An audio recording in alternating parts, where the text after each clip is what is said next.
दोस्तों नमस्कार, मैं हूं आपके साथ रघुनाथ प्रसाद शास्त्री। आप देख रहे हैं आरपीएस समाचार। आप सभी जानते हैं कई बार गलत व्यक्ति को सही मान लिया जाता है और सही व्यक्ति को गलत मान लिया जाता है। और अक्सर होता यही है, जो व्यक्ति सही होता है उसको गलतफहमी के कारण बुरा मान लिया जाता है, अपराधी मान लिया जाता है। और ये सब इस कलयुग में ही नहीं, अन्य युगों में भी इस तरह की भ्रांतियां रही हैं। इसी तरह का एक वाक्य है, जब भगवान श्री राम अपने मां कैकेयी के वरदान और पिता की आज्ञा से 14 वर्ष के लिए वनवास के लिए जा रहे थे।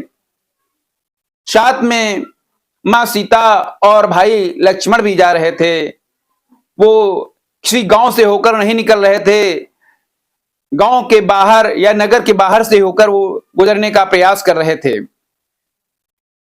और उनका बन जाने का किसी प्रकार का कोई कष्ट नहीं था। जैसा कि आप सभी कहते हैं, भगवान राम ने 14 वर्षों का वनवास काटा, अपार कष्ट सहे, लेकिन वो कष्ट नहीं उन्होंने सहे।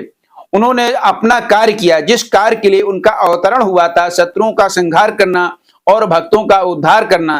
तो भक्तों का उद्धार कर रहे थे और दुष्टों का संहार कर रहे थे, यही उनका कार्य था। और इसीलिए वह बन गए थे।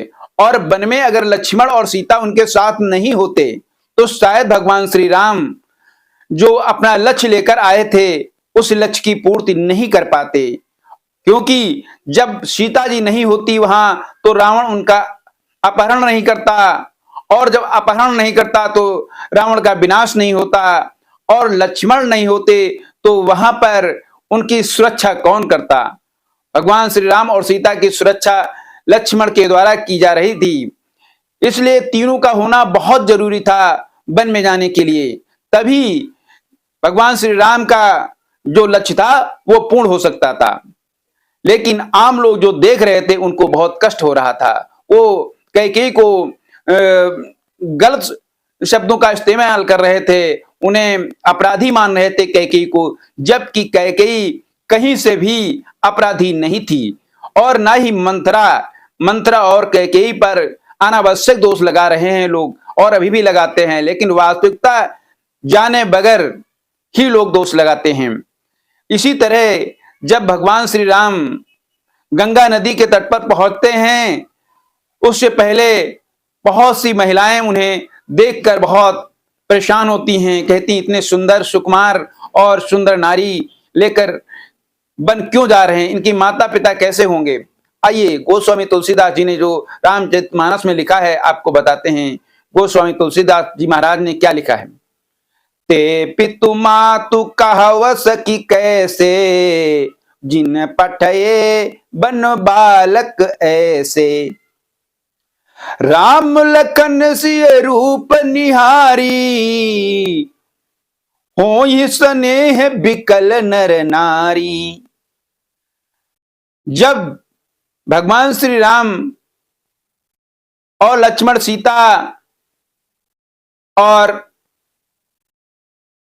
वहां के नागरिक एक साथ दिखे, उस समय महिलाओं, माताओं, बहनों ने अपनी सखियों से कहा कि देखो कितने सुंदर सुकुमार बालक हैं और सुंदर नारी इनके साथ सुकुमारी है, और जिसे इनके माता पिता कैसे होंगे जिन्होंने इतने अच्छे अपने पुत्र और वधू को वनवास के लिए भेज दिया है। ऐसा जिनके ये पुत्र राजकुमार हैं उन्हें नहीं करना चाहिए था। ऐसा वो महिलाएं उनके माता पिता को दोष दे रही हैं, जबकि उन्हें इस तरह की कोई जानकारी नहीं है कि वास्तव में ये अपने लक्ष्य की पूर्ति के लिए जा रहे हैं, न कि ये पिता और माता के द्वारा जबरदस्ती भेजे हुए हैं। इसी तरह दोस्तों, कई बार गलतफहमी का शिकार आम इंसान हो जाता है, जिसकी वजह से उसे कई बार परेशान होना पड़ सकता है।